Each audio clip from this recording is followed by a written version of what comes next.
आज इस वीडियो में हम बात करते हैं किसी भी सब्जेक्ट के या किसी कोर्स के नोट्स कैसे बनाते हैं।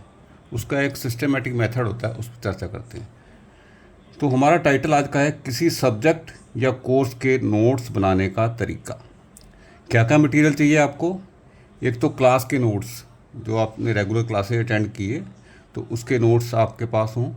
दूसरा, सिलेबस के अंदर जो रिकमेंडेड बुक्स हैं, उसमें 4 5 या 6 बुक्स रिकमेंडेड होती है, तो उसमें से जो बुक जो है वो सबसे ज़्यादा सिलेबस के कवर करती है, जिसमें ज़्यादातर टॉपिक मिल जाते हैं, तो वो बुक आप ले लीजिए। एक या ये दो जितनी बुक आपके पास सिलेबस के अकॉर्डिंग हो वो आप रख लीजिए। तीसरी चीज़ है टीचर द्वारा रिकमेंडेड बुक। टीचर ने कोई बुक रिकमेंड कर रखी है तो वो हो तो अच्छा है। ये सब ऑप्शनल चीज़ें हैं। जितना आपके पास एक बुक है तो भी काम चल जाएगा, लेकिन बेटर नोट्स के लिए अगर आपके पास इस टाइप से बुक्स होंगी तो ज़्यादा अच्छा रहेगा। उसके बाद ओल्ड क्वेश्चन पेपर्स, जिसमें सॉल्यूशन साथ में ऐसा अवेलेबल हो मार्केट के अंदर, तो वो आप ले लीजिए। नेक्स्ट है आपका अलग अलग कलर्स के पेन ले लीजिए। नोट्स बनाने में थोड़ा कलरिंग करेंगे तो अच्छा रहेगा, देखने में अच्छा लगेगा। पेंसिल, स्केल और इरेजर भी ले लीजिए। कोई डायग्राम वगैरह या ब्लॉक डायग्राम या दूसरे डायग्राम जो भी बनाने हैं आपको, उसमें पेंसिल और स्केल यूज़ करेंगे तो वो ज़्यादा कन्वीनियंट रहेंगे, और एरर हो जाती तो पूरा आपको काटना नहीं पड़ेगा, करेक्ट कर सकते हैं। और एक जो है वो रजिस्टर जिसके अंदर के आप ये नोट्स बनाएंगे। रजिस्टर के अंदर थोड़ा इजी रहेगा, बाद में भी कैरी करना भी, कॉपी मैनेज करना मुश्किल होता है। तो इस टाइप से आप ये मटेरियल रख लीजिए। अब इसके बाद मेथड पे चर्चा करते हैं। स्टेप 1 क्या करना आपने? सबसे पहले सब्जेक्ट की जो है वो समरी लिखें। सब स्टार्टिंग के अंदर क्या करना आपको? समरी लिखनी है कि उस सब्जेक्ट किसके बारे में सब्जेक्ट है, सब्जेक्ट में क्या कुछ है, क्या उसका एम है सब्जेक्ट का, क्या चीज़ सिखाने के पर्पज़ से, कहाँ यूटिलिटी है, जो भी स्टार्टिंग के अंदर बुक के अंदर दिया रहता है या टीचर के नोट्स के अंदर अवेलेबल है, तो वो अपने वर्ड्स के अंदर आप उसको लिखें। स्टेप सेकंड क्या है? अलग अलग चैप्टर के नाम व विवरण लिखें। उसके बाद जितने चैप्टर उसके अंदर हैं सबका नाम और उसका थोड़ा सा डिस्क्रिप्शन कि उस चैप्टर में क्या कुछ दिया गया है। ये हर चैप्टर के स्टार्टिंग के अंदर दिया रहता है, तो वहाँ से देख के लिख सकते हैं, या बुक के स्टार्टिंग के अंदर भी सभी चैप्टर्स के बारे में विवरण मिल जाता है। उसको अपने वर्ड्स में जितना छोटे से छोटा आप लिख सकें वो आप लिख लें, जिससे आपको पूरे सब्जेक्ट के बारे में ये पता लग जाए कि सब्जेक्ट में क्या कुछ है। सिलेबस में दिए गए पहले चैप्टर को का स्ट्रक्चर लिखें। अब सिलेबस को खोलें आप। सिलेबस के अंदर जो पहला टॉपिक है उस चैप्टर के अंदर जो भी पहले चैप्टर के जो भी टॉपिक्स हैं, स्ट्रक्चर बोलते हैं जिसको, वो पॉइंट वाइज है, सिलेबस के पॉइंट वाइज वो आप लिख लें कि सब्जेक्ट के अंदर क्या क्या चीज़ें आप कवर करेंगे।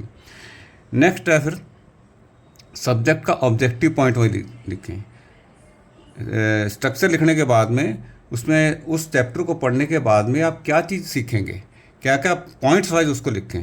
तो ये भी हर चैप्टर के अंदर लिखा रहता है, उसको अपने वर्ड्स में आपको लिख करके लिख लें। नहीं लिखा हुआ है तो आप पूरे चैप्टर में को गो थ्रू होके आप उसको ऑब्जेक्टिव को लिख सकते हैं, क्या क्या उसमें टॉपिक्स हैं, वो टॉपिक्स को कवर करते आप ऑब्जेक्टिव बना सकते हैं। नेक्स्ट उसके बाद आते हैं हम टॉपिक को पूरा ध्यान से पढ़कर इम्पॉर्टेंट लाइन को पेंसिल से अंडरलाइन करें। कोई भी टॉपिक लिया आपने, उसको पूरा ध्यान से पढ़ा, आप इसको आप नोट्स में भी पढ़ लें और कोई बुक का तो उसको भी देख लें, आपको समझ में आ जाए। उसके हिसाब से जो एक बुक आप फॉलो कर रहे हैं उसको फिर अंडरलाइन कर लीजिए, जो इंपॉर्टेंट लाइन पेंसिल से अंडरलाइन करें, ताकि बाद में आपको चेंज करना हो तो दिक्कत नहीं आए। इन्हीं अंडरलाइंस को शॉर्ट के अंदर जो है वो अपने वर्ड्स में लिखना है।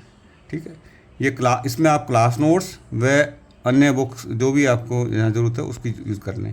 माने आपको क्या करना है कि जो अंडरलाइन की हुई लाइनें, इंपॉर्टेंट लाइनें और क्लास नोट्स को देख करके आप अपने हिसाब से अपने वर्ड्स के अंदर जो है उसको लिखने का प्रयास करें, उसको लिखें। इसमें कोई और बुक की ज़रूरत है, जो जो आपको ऊपर बुक्स हैं उनमें भी आप देख लें। सब्जेक्ट उस टॉपिक को समझने में कहीं दिक्कत आ रही है तो उसको एक की बजाय 2 बुक से कंसल्ट कर लें।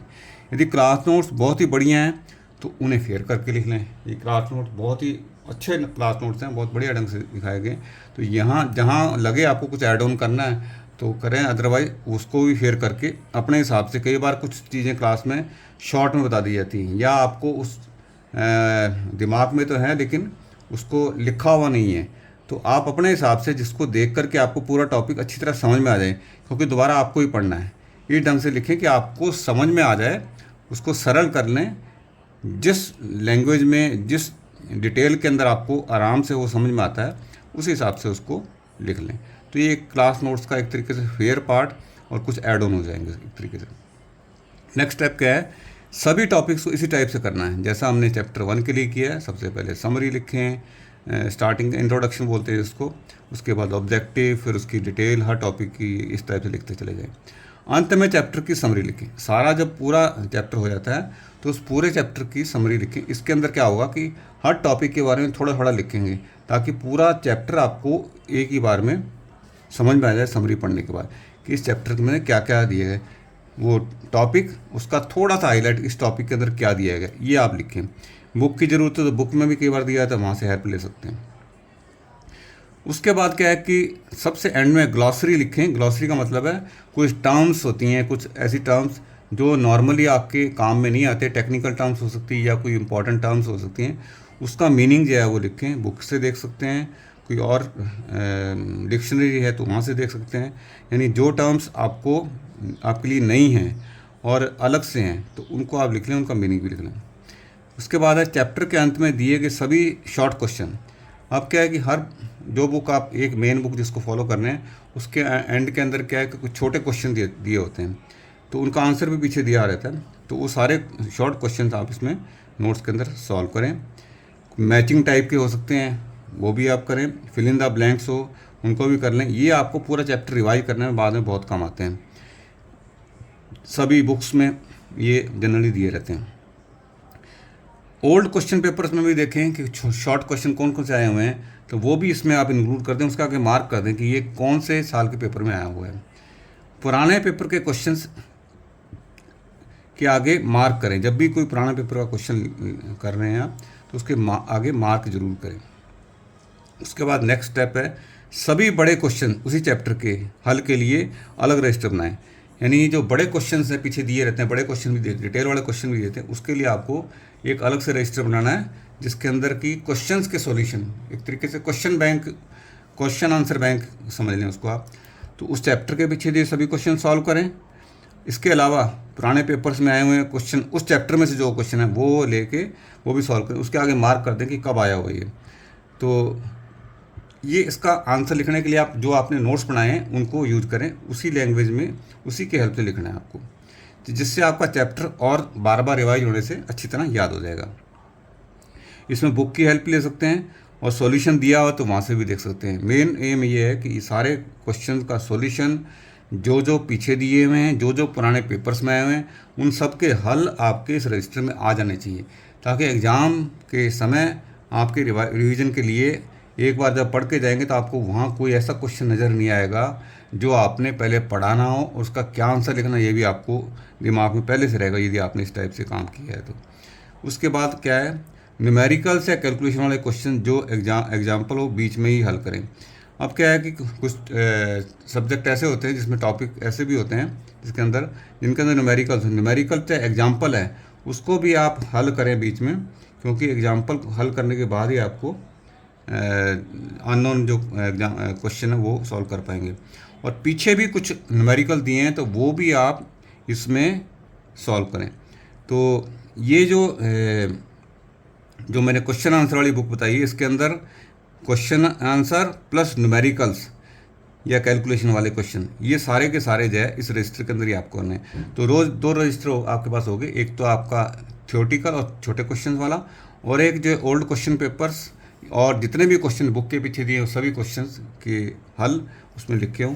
तो ये दोनों क्वेश्चन तैयार करने के बाद ये इस टाइप से आपके नोट्स बन जाते हैं।